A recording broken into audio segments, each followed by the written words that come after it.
नमस्कार, झारखंड के संध्या समाचार में आप सभी का स्वागत है। चलिए जानते हैं आज की दिन भर की मुख्य बड़ी खबरों को। पहली बड़ी खबर की बात करें तो गिरिडीह में बड़ा हादसा। जीटी रोड पर तेज रफ्तार कार अनियंत्रित होकर खाई में गिरी, दंपति समेत 4 लोगों की मौत। गिरिडीह के बगोदर इलाके में जीटी रोड पर शनिवार को एक तेज रफ्तार कार अनियंत्रित होकर खाई में जा गिरी है। हादसे में कार में दंपति समेत 4 लोगों की मौत हो गई है, जबकि एक व्यक्ति घायल हो गया है। जानकारी के मुताबिक हादसे का शिकार हुए सभी लोग बगोदर थाना क्षेत्र के कुदर गांव के रहने वाले हैं। ये लोग कुछ खरीदारी करने के लिए बगोदर के बाजार जा रहे थे। इसी दौरान 20 मील के पास हादसा हो गया है। पुलिस ने सभी के शवों को पोस्टमार्टम के लिए भेज दिया है। बगोदर विधायक विनोद कुमार सिंह ने घटनास्थल पर पहुंचकर मामले की जानकारी ली है। अगली बड़ी खबर की बात करें तो झारखंड में कोरोना हुआ बेकाबू। एक ही दिन में कोरोना ने ली 17 की जान, 1925 नए संक्रमित मिले हैं।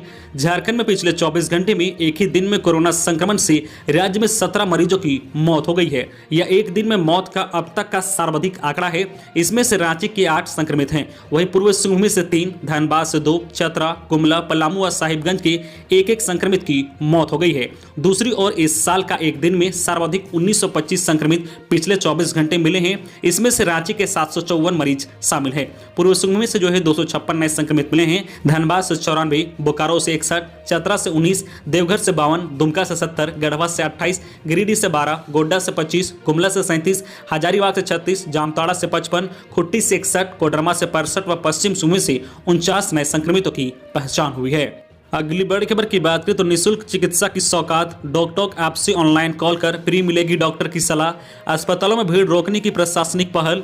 कोरोना संक्रमण की रफ्तार हर दिन तेज होती जा रही है। इमरजेंसी मामलों में भी डॉक्टर बिना रिपोर्ट के मरीज देखने से कतरा रहे हैं। हालांकि जल्द ही इस परेशानी से काफी हद तक राहत मिलेगी। दरअसल जिला प्रशासन ने आम लोगों की परेशानी को देखते हुए डॉकटॉक नामक ऐप तैयार किया है। डीसी छवि रंजन के निर्देश पर इसमें सरकारी और प्राइवेट डॉक्टरों को जोड़ने की प्रक्रिया शुरू कर दी गई है। ऐप के जरिए लोग घर बैठे ही निःशुल्क डॉक्टर से सलाह ले सकेंगे। जिला प्रशासन के अनुसार एक सप्ताह में यह सुविधा लोगों को मिलनी शुरू हो जाएगी। सदर एसडीओ समीर एस ने बताया है कि वैसे डॉक्टरों को जोड़ने को कहा गया है जो वॉलंटियर के रूप में लोगों को सेवा दे। अगली बड़ी खबर की बात करें तो अफवाह पर ना दे ध्यान। रांची में रविवार को खुली रहेगी दुकानें।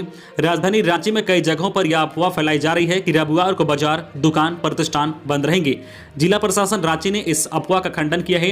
राज्य सरकार के आदेशानुसार गत 8 अप्रैल 2021 से 30 अप्रैल 2021 तक रात्रि 8 बजे के बाद दुकान, प्रतिष्ठानों को बंद करने का निर्देश जारी किया है। दिन भर बाजार बंद करने संबंधित कोई भी आदेश जारी नहीं किया गया है। रांची वासियों से अपील की गई है कि ऐसे किसी भी पूर्णतः बाजार बंद की भ्रामक खबर पर ध्यान न दे। शनिवार और रविवार के दिन भी बाजार यथावत 8 बजे रात्रि तक खुले रहेंगे। अगली बड़ी खबर की बात करें तो दोगुने केंद्र पर होगी मैट्रिक व इंटर परीक्षा। 400 नए केंद्र। कोरोना संक्रमण को देखते हुए झारखंड एकेडमिक काउंसिल ने इस वर्ष मैट्रिक व इंटर के परीक्षा केंद्रों की संख्या लगभग दोगुनी कर दी है। वर्ष 2021 की मैट्रिक परीक्षा के लिए 1400 एवं इंटर के लिए 700 परीक्षा केंद्र बनाए गए हैं। इसमें से लगभग 400 केंद्रों पर पहली बार परीक्षा होगी, जिसके सुचारू संचालन के लिए तैयारी की जा रही है। जहां पहली बार परीक्षा हो रही है उन केंद्रों के अधीक्षक व वीक्षक को प्रशिक्षण दिया जाएगा। इसके अलावा आवश्यकता होने पर वैसे केंद्र जहां पूर्व से परीक्षा होती आ रही है वहां से शिक्षक को नए केंद्र पर प्रतिनियुक्त किया जा सकता है। अगली बड़ी खबर की बात करें तो कोडरमा में तेजी से फैल रहा है कोरोना। सदर अस्पताल के चिकित्सक समेत 65 लोग संक्रमित। जिले में कोरोना के मामले लगातार बढ़ते जा रहे हैं। 24 घंटे के अंदर हुई जांच में सदर अस्पताल के चिकित्सक समेत 65 लोग संक्रमित पाए गए हैं। टूनेट से हुई जांच में 61 और रैपिड एंटीजन टेस्ट किट से 1 और आरटीपीसीआर जांच में 3 लोग संक्रमित होने की पुष्टि हुई है। अगली बड़ी खबर की बात करें तो बंगाल में चौथे फेज की वोटिंग। चुनावी हिंसा में 5 की मौत। सीआईएसएफ की फायरिंग मामले में टीएमसी चुनाव आयोग पहुंची। पश्चिम बंगाल में 5 जिलों की 44 सीटों पर आज चौथे फेज की वोटिंग जारी है।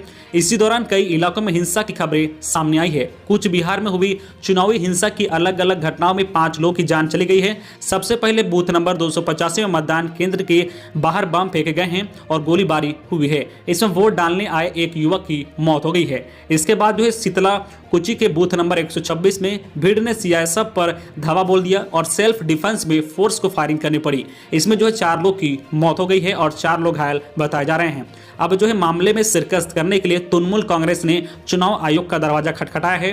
थोड़ी देर में भाजपा का प्रतिनिधिमंडल भी आयोग के दफ्तर पहुंचेगा। अगली बड़ी खबर की बात करें तो मधुपुर चुनाव में जुटी जिला झामू डुंडी विधायक मथुरा और व्यावसायिक प्रकोष्ठा ने संभाला मोर्चा। 17 अप्रैल को मधुपुर उपचुनाव को लेकर मतदान होना है। ऐसे में झामू ने अपनी पूरी ताकत लगा दी है। मुख्यमंत्री हेमंत सोरेन स्वयं ही मधुपुर में काम कर रहे हैं। इसके अलावा राज्य कमेटी के पदाधिकारियों के अलावा आसपास की जिला कमेटी को भी चुनाव में पार्टी प्रत्याशी के पक्ष में लोग को गोलबंद करने का आदेश दिया गया है। धनबाद जिला से डुंडी विधायक मथुरा प्रसाद महतो और व्यावसायिक प्रकोष्ठा के केंद्रीय अध्यक्ष अमितेश सहाय ने मोर्चा संभाल लिया है। अगली बड़ी खबर की बात करें तो सदर अस्पताल के 7 डॉक्टर व 3 कर्मचारी हो गए संक्रमित। अगले आदेश तक ओपीडी बंद।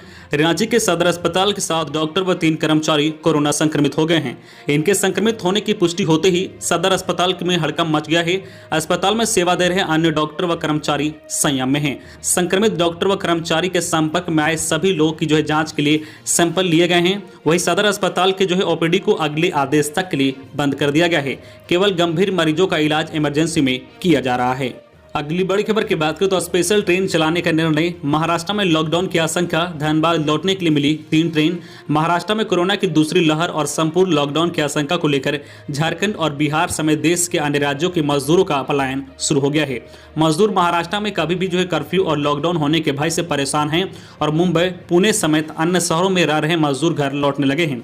इसे लेकर रेलवे स्टेशनों पर भीड़ बढ़ गई है। भीड़ को नियंत्रित करने और यात्रियों की सुविधा के लिए रेलवे ने एहतियातन बरतते हुए स्पेशल ट्रेन चलाने का निर्णय लिया है। सिर्फ बिहार और झारखंड के लिए 28 अतिरिक्त स्पेशल ट्रेन जल्द ही शुरू कर दी गई है, जिसमें से 3 ट्रेन धनबाद व गोमो में भी रुकेगी। अगली बड़ी खबर की बात करें तो शिक्षकों के वेतन के लिए 186 करोड़ जारी। रांची जिले के प्राथमिक व मध्य विद्यालय के शिक्षक के वेतन के लिए जिला शिक्षा अधीक्षक ने राशि आवंटित कर दी है। शिक्षकों के वित्त वर्ष 2021-22 के वेतन के लिए 186 करोड़ रुपए आवंटित किए गए हैं। इस संबंध में संबंधित स्कूल के प्रधानाध्यापक को पत्र भेजा गया है। 1 माह के अंदर उपयोगिता प्रमाण पत्र देने को कहा है। अगली बड़ी खबर की बात करें तो वैष्णो देवी यात्रा करने वालों को लानी होगी नेगेटिव रिपोर्ट। जम्मू कश्मीर में रात्रि कर्फ्यू लगाया जा चुका है। अब प्रशासन ने वैष्णो देवी की यात्रा पर आने वालों के लिए कोरोना नेगेटिव रिपोर्ट लाने की शर्त जोड़ दी है। सड़क मार्ग से कश्मीर जाने वालों को भी 2 बार कोरोना टेस्ट कराना होगा। अगली बड़ी खबर की बात करें तो झारखंड में हिंसा के फिराक में 400 नक्सली। बंगाल उड़ीसा बॉर्डर पर नक्सलियों का पहाड़ पर कब्जा, फोर्स को ब्लास्ट उड़ाने का प्लान। छत्तीसगढ़ के बड़े हमले को अंजाम देने के बाद अब 400 नक्सली झारखंड में भी ऐसा हमले करने की फिराक में हैं। राज्य के कोल्हार डिवीजन में नक्सली ऐसी कोशिश कर रहे हैं। इस डिवीजन में पूर्व सिंहभूमि, सरायकेला, खरसावां और पश्चिम सिंहभूमि जैसे बड़े जिले आते हैं। इन जिलों में एक्टिव नक्सलियों ने चाईबासा की पुलिस को ब्लास्ट से उड़ाने का प्लान बनाया है। इन्होंने एक पहाड़ पर कब्जा जमा लिया है। यह जानकारी सामने आने के बाद अब 3 जिलों की पुलिस अलर्ट पर है। अगली बड़ी खबर की बात करें तो थम गई है मुंबई की रफ्तार। वीकेंड लॉकडाउन में सुनी सड़कें, लोकल ट्रेन और बसों से गायब है मुसाफिर, सिर्फ पुलिस नजर आ रही है। महाराष्ट्र में शुक्रवार से ही 2 दिन का सख्त लॉकडाउन लगा गया है। यहां सोमवार सुबह 7 बजे तक चलेगा। लॉकडाउन ने 24 घंटे दौड़ती मुंबई की रफ्तार पर ब्रेक लगा दी है। सड़कें सुनी है और समुद्र किनारे वीरान पड़े हुए हैं। शहर में सिर्फ पुलिसकर्मी नजर आ रहे हैं। वही लॉकडाउन के बावजूद पब्लिक ट्रांसपोर्ट यानी ट्रेन, बस, ऑटो, काली पीली टैक्सी और एसटी बस से चल रही है। हालांकि सभी में इक्का दुक्का लोग ही दिखाई दे रहे हैं। अगली बड़ी खबर की बात करें तो परिवहन विभाग ने 35 दिनों में 1 करोड़ से अधिक जुर्माना वसूला। कोरोना से बचाव के लिए गाइडलाइन जारी की गई है और सख्ती भी बढ़ती जा रही है, लेकिन लोग सुधरने का नाम नहीं ले रहे हैं। ऐसे में परिवहन विभाग ने चेकिंग अभियान चलाकर बतौर जुर्माना 1 करोड़ 12,63,933 रुपया वसूले हैं। अभियान 1 मार्च से 4 अप्रैल तक राज्य के सभी जिलों में चला और इसमें बिना हेलमेट के 2 पहिया चलाने के 6,996 मामले सामने आए। चेकिंग में सभी मामलों में कुल 19,583 चालान काटे गए हैं। खुद सचिव भी अचानक कहीं भी औचक निरीक्षण करने चले जा रहे हैं। सार्वजनिक जगहों पर वाहन चलाने के दौरान बिना मास्क के कुल 8,526 लोग पकड़े गए हैं। इसी तरह वाहन पर निर्धारित सीट से ज्यादा यात्री बैठाने के 656 मामले सामने आए हैं। तो ये थी आज की झारखंड की टॉप बड़ी खबरें। इसी तरह झारखंड की हर छोटी बड़ी खबर देखने के लिए आप हमारे चैनल न्यूज झारखंड चैनल को सब्सक्राइब करके बेल आइकन प्रेस कर दीजिए, जिससे आपको झारखंड की हर छोटी बड़ी खबर का अपडेट आप तक पहुंचता रहे। तो आज के लिए बस इतना ही। हमें दीजिए इजाजत, फिर मिलते हैं नेक्स्ट न्यूज में।